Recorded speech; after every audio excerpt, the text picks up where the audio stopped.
Morning, Mr. Zakir Naick. My name is Jamish Damani. First of all, I want to thank you for what you're doing here. I've really taken a lot away from here, I'm sure. My question is on your point number 3. Actually, I have 3 questions, if you could be so kind. But on point number 3, first of all, I felt that it was very evasive, your answer. But what I'm going to ask you is very simple.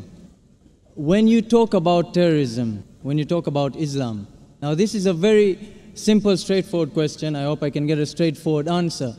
With what's happening in Pakistan, Iraq, Afghanistan, just to name a few, I'm not stereotyping, I hope no one takes offense. But when you hear on the news that a woman is cooking food for her kids and then a suicide bomber comes and kills them, I want to ask you a simple question. What is that? Is that Islam, or is that people who don't understand what Islam is and they have their own perception of Islam? And please, let me ask you one more thing. Can you give me an answer that is not in World War I or something there were more people that died, or this is all propaganda and these are Americans killing people and that's your answer, and then you pass your comment, inshallah. Yeah, I want just that type of answer. Your answer, then you can pass your comment. Huh? The brother asked the question that years in Afghanistan and Pakistan, a woman cooking food, a suicide bomber comes and blows up and kills. As far as Islam, what the media is saying, forget about it. I'll give you ruling of Islam.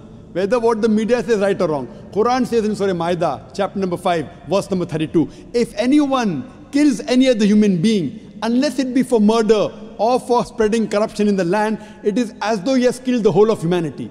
Any person kills any other human being, whether Muslim or non-Muslim, unless it be for murder or for spreading corruption in the land, it is as though he has killed the whole of humanity. And if any human being saves other human being, it is as though he has saved the whole nation.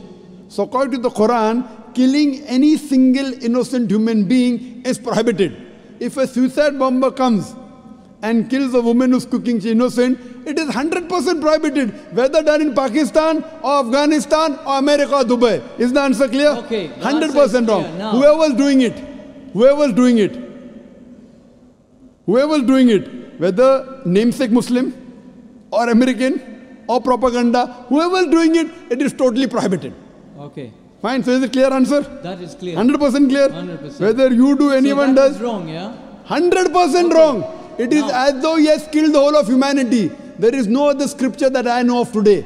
Okay. There is no other scripture that I know of today that gives this statement that if you kill one human being, it is as though you killed the whole humanity, except the Quran.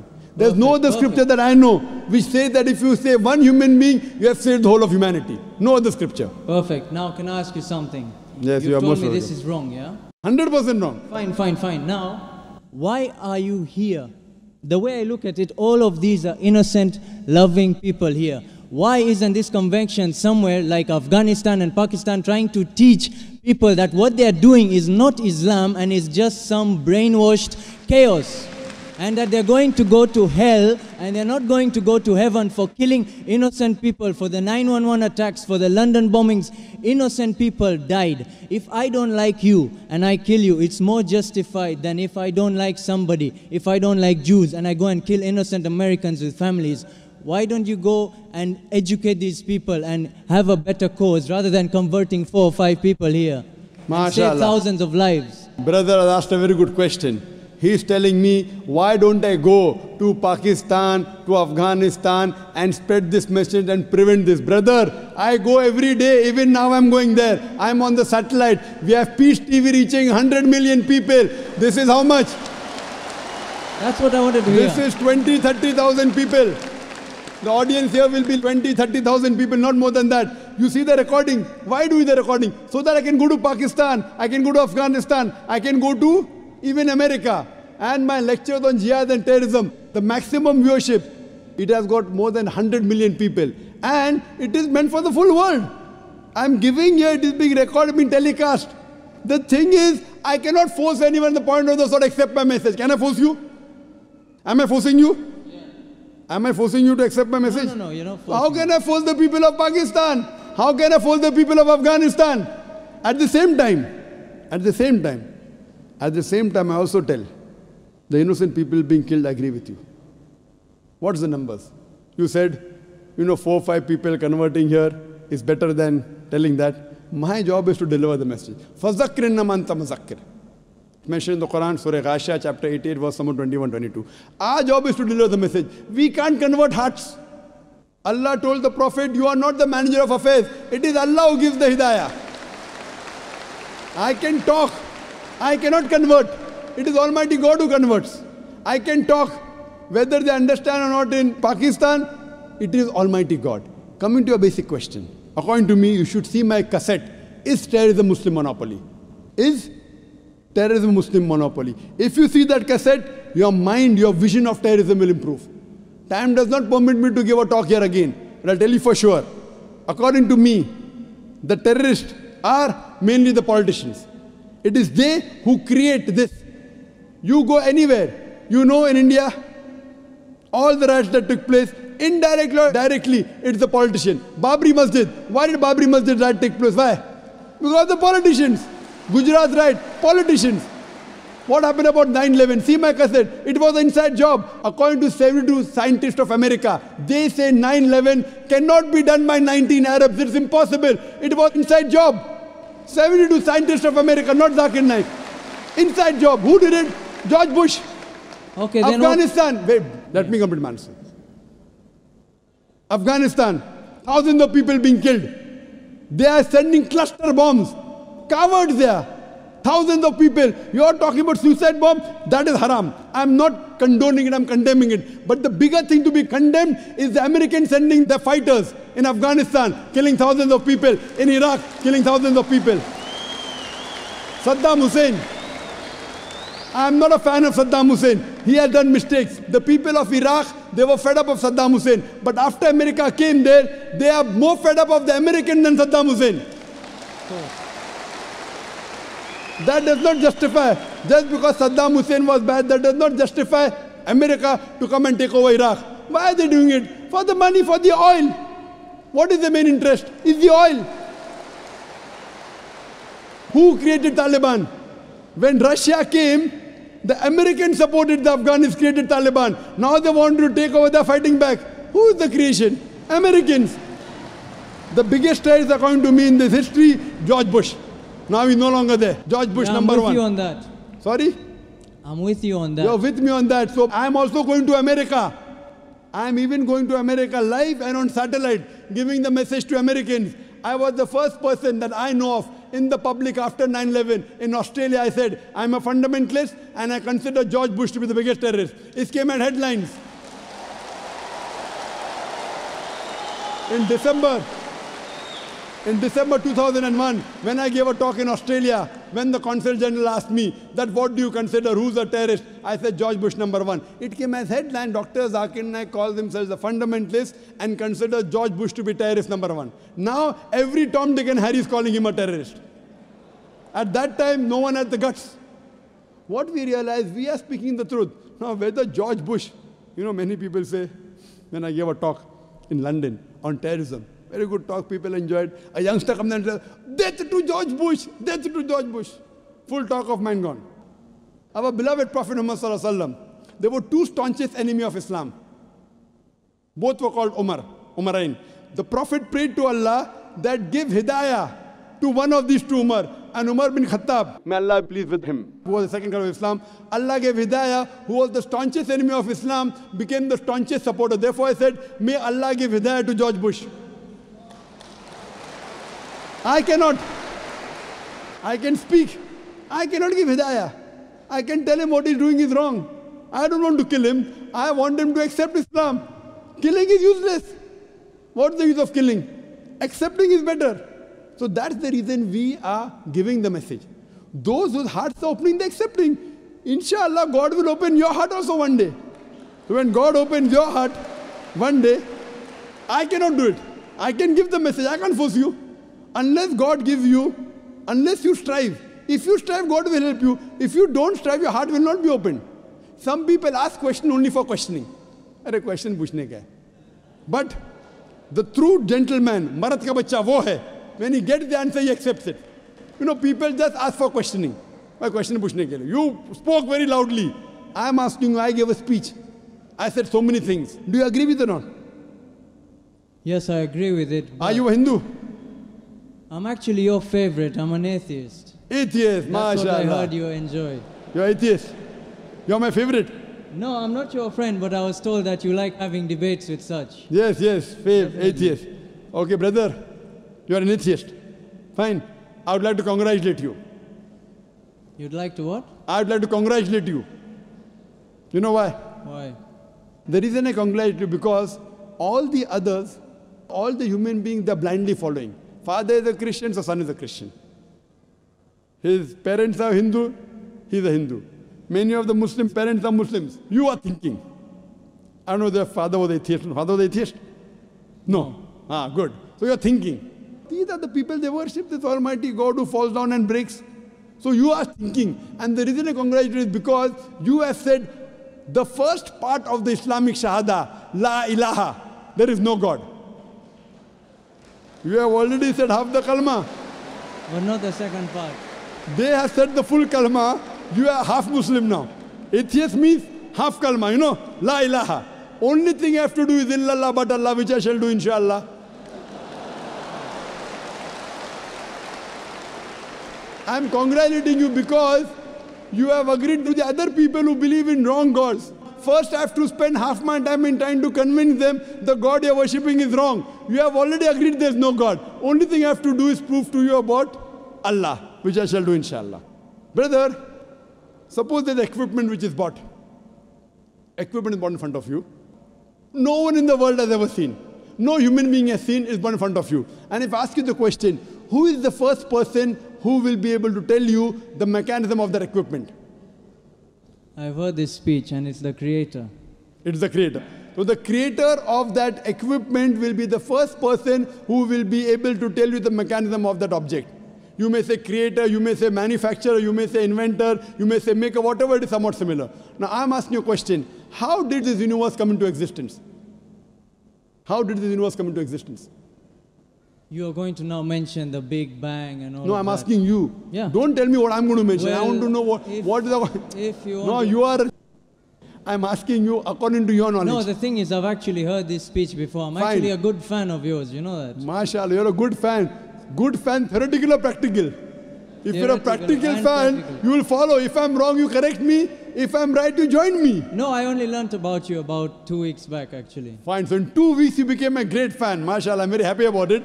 In 2 weeks, you learn about me. That means you know. You know about the creation, the Big Bang, Yes, which we yes, came yes, to know yes. I know all recently. of that, Quran yeah. mentioned 14 years ago in Surah Anbiya chapter 21, verse number 30. Avalam yara allazina kafaru. Well, I don't know the verses, but... Fine, but you know that. Yeah. Similarly, we did not know that the earth was spherical. We came to know recently. Quran mentioned 14 years ago in Surah Naziyat chapter 7 and Yes, verse number I 30, know. it is spherical. We thought first the light of the moon is its own light. Quran mentions 14 years ago, the light of the moon is not its own light, reflected light, which we came to know recently. Who could have mentioned this? There is biology, there is water cycle, which you learned in school. There is embryology, there is genetics. My question is, who could have mentioned all these things in the Quran? So if you have heard this, you also know the answer. Who could have mentioned in the Quran? Same answer. The creator. The creator. This creator, who has mentioned in the Quran, we call as Allah. So that means you believe in the creator. Who could have mentioned this in the Quran? The creator. The creator who created the human beings, the person who created all this universe. It can't be a human being who writes all this. So now do you believe in a creator? Well, there are different perspectives you see a person has. You Perspective can we'll think discuss later about on. science or you can think about God. Now the debate is which to follow. No, The we can problem. follow both. I believe in as both. as I said, I'm a student of science also I am a believer in God. Both. As my opening question stated, what I asked about terrorism, I believe you also know those are certain facts that Brother, we'll come to mitigate. terrorism later on. Yeah. Wait. We Brother, are talking brother, about that. brother, Why wait, I don't brother, believe. Brother, wait. You asked me direct question, suicide bombing, killing innocent, wrong. I gave direct answer. Now I am asking you a direct question, you give me a direct answer. You asked me, you are happy with my answer. No beating around the bush. I am asking you directly, when you believe in the creator, why don't you accept the creator? I am asking you directly. You asked me direct question in front of 30,000 people. I gave a direct answer. I am asking you a direct question. You didn't believe in God, I congratulate you. Now I proved to you that the creator wrote the Quran. Now I am asking the question, why don't you believe in the creator? I didn't say that I believe in the Creator. No, I you was said the just Creator. mimicking your speech, which I watched. Brother, I didn't ask you to come here to mimic me, please. Did I ask you to come and mimic me? I asked you, who wrote? You said Creator. I didn't say. Did I say that? No, but that's even in my speech, I don't say. That's what you said. Even I didn't say. Speech. The questioner said. That means you haven't seen my speech correctly. Like how you are telling, when I ask an atheist, he gives the reply, Creator, not I. Not I. That means I haven't seen my speech correctly. It is a person like you, who I might have asked the question to, he gave the reply. Like how you gave the reply now. Did I ask you to mimic or did I ask you to give answer from your heart? So that means you are not a very truthful person, huh? You asked me a question, brother. I gave answer directly. From my heart, correct? Yeah. I am asking a question, you gave the answer, now you are saying that I am mimicking. Okay, if I say the Creator is what you want to hear, now... Not what I want to hear. No. Listen, hypothetically here. Not hypothetically. If we say that I agree to the Creator, now what if I say that I agree to the Creator of what was written, but I don't believe what was written justifies everything? You're giving me 6 facts. Correct. Very good. You're telling me 6 things, but there's a lot in life that's not written there. Fine. There's Come, nothing about wait. gravity or... You're just telling me about light on the moon. Correct. Very good. The brother says he believes in the Creator, but everything is not there. Brother, this book, the Quran, is not a book of science. S-C-I-E-N-C-E. It's a book of signs. S-I-G-N-S. It's a book of ayats. There are more than 6,000 signs, 6,000 ayats in the Quran, out of which more than 1,000 speak about science. It's not a book of science. 2 + 2 = 4, that's not written there. But the beauty of it is, what is written, we did not know. Human being did not. That means the Creator wrote. If it had everything of science, it would be a voluminous book as big as the World Trade Center. Or maybe it's Burj Dubai, tallest building now. It is not a book of science, brother. Please don't misunderstand. It is to prove to the scientist that this is the word of God, this is the word of Creator. What do you have to tell me to disprove it? You have to take out a mistake in the Quran. Quran says in Surah Nisa chapter 4 verse number 82, أَفَلَا يَتَدَبَّرُونَ الْقُرْآنَ وَلَوْ كَانَ مِنْ عِنْدِ غَيْرِ اللَّهِ لَوَجَدُوا فِيهِ اخْتِلَافًا كَثِيرًا. Do they not consider the Quran with care? Had it been from anyone besides Allah, there would have been contradictions in it, there would have been mistakes in it. So for you to disprove the Quran to be the word of Allah, you have to take out mistakes. That's the reason I said, please come up and take out mistakes in the Quran. Why? If it's wrong, I will leave it. If it's right, you join me. It's a two-way, not one way.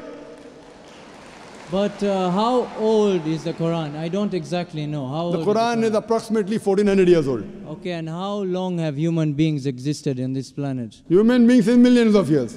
Millions of years. I'm not challenging you. Don't get this wrong. I like people challenging me. What is I the like reason? people challenging me. Yeah. Okay, if you want to challenge, then I'll take that step then. Okay, what is the reason that, first of all, I believe Christianity is older than Islam. No, you're wrong. You're wrong. Christianity is not older than Islam. What's the difference? Islam is there since time immemorial, since man set foot on the earth. Okay. From the first human being, it's already there. Prophet Muhammad is the last and final messenger. He came 1400 years ago. He was the last messenger. Quran is the last revelation, not the first revelation. This is the last testament. Otherwise, Islam is there since time immemorial.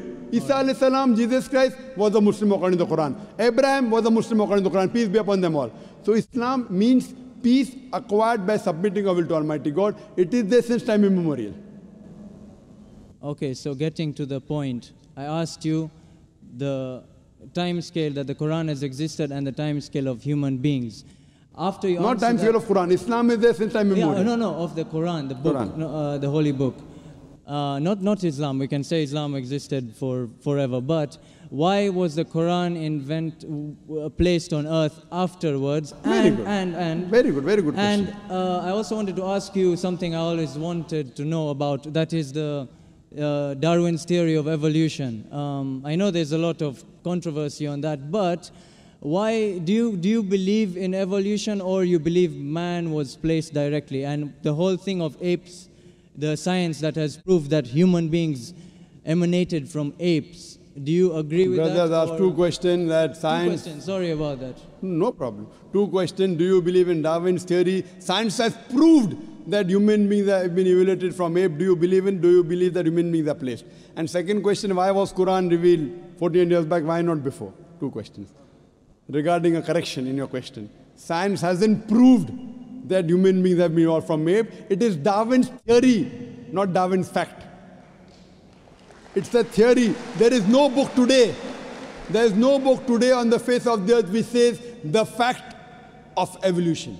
It's theory. The fact of the origin of human beings. No, it's theory. And for your information, Darwin himself said that there were missing links in his theory. If you read his book on the origin of species, he writes in this on a ship by the name of HMS Beagle. He goes to an island by the name of Calotropis, and there he sees birds were pecking in niches, in holes. Based on the holes they pecked, the beak of the birds became short and long. Based on that observation, he propounded the theory of natural selection.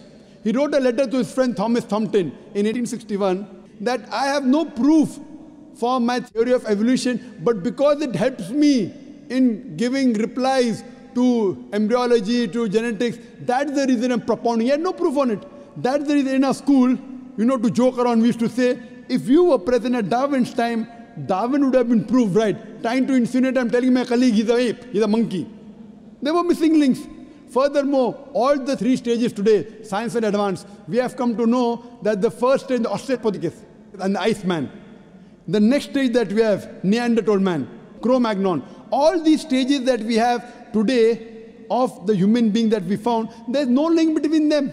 Certain things what Darwin said, that life is evolved from water, I agree with it. Quran says that, Surah Anbiya chapter 21 verse number 30, وَجَعَلْنَا مِنَ الْمَاءِ كُلَّ شَيْءٍ hai. We have created every living thing from water, I believe in that. But saying that we have evolved from one species to the other is a hypothesis. According to molecular biologist Francis Crick, he said it is letting your imagination run too wild to say that we have been evolved from apes. If that was true, today we'll find someone in between man and human being. You only find in mythology. You don't find anywhere in the world a monkey man. Do you find? So what? Do you think evolution has stopped now? It is a hypothesis, and most of the scientists today disagree with it. There is only a small negligible percentage which yet believe in Darwin's theory. Majority of the scientists have already disproved Darwin's theory. I feel your knowledge of science is not up to date, brother. But Dr. Naick. Not but, wait. All right. You're asking me a question, I'm replying. Then we have to give chance to others. You have already asked 5-6 questions. No, Let's do justice. Just having fun, that's all. Sorry? I thought you were being entertained with having my fun? Besides entertaining you, I want to entertain the other non-Muslim brothers. If all non-Muslim get over, I'll come back to you. So what we realize, Darwin's theory, brother, your knowledge on science is weak. We say Adam and Eve were the first human beings. That's what the Quran says. Furthermore, regarding your second question. Okay. I have to answer your question. Yeah. I have not answered second question, you want to put the third question. That means you're not listening to me, or you have forgotten you have asked 2 questions. No, I've asked you the first one. That means you're a good questioner, huh? Now you ask me the question, why was Quran revealed 1400 years back? Why not before? My son, he wants to become a doctor. He's telling me, Father, Abba, why do you put me in school and college? Why don't you put me in medical college directly? I said, son, first go to nursery, then go to primary, then go to secondary school, then go to college, then go to medical college. I can't put him in medical college directly. Why? He should know the basics. Similarly, Almighty God is our creator. He kept on sending other revelations. Almighty God, our creator, thought 1400 years back was the right time that human beings could absorb this message. He revealed it. He is our creator. He knows better than you and me. 1400 years back, he revealed his last message, the Quran, to the last and final messenger, Muhammad sallallahu alaihi wasallam. And it's mentioned in the Quran in Surah Ma'idah, chapter number 5, verse number 3. On this day have I perfected my religion for you, the perfect form, and have completed my favor on you, you talk to the human beings, and has chosen for you Islam. After this, nothing new can be added into the basics of Islam, nothing can be subtracted. That's it. So Almighty God knows when we can imbibe the message of the Quran.